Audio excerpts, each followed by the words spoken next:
High বন্ধুরা, সবাই কেমন আছেন? আজকে আবার একটি নতুন ভিডিও নিয়ে এলাম বর্ধমান শহরের। দেখুন, বর্ধমান শহরের ঠিক মাঝখানে একটি গেট রয়েছে, বড় গেট। দেখুন, এটিকে কর্জেন গেট বলা হয়।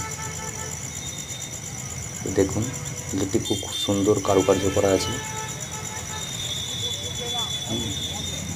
বিজয় তরুণ নামে এটি নামকরণ করা হয়েছে গেটটা। তো এখানটা হচ্ছে বর্ধমান শহরের মধ্যস্থল। এবং দেখুন, এখানটা চৌমাথা। রাস্তার মধ্যে প্রচুর ভিড়, বর্ধমান শহর প্রচুর ব্যস্ত। দেখুন, ভিডিওটি ভালো লাগবে।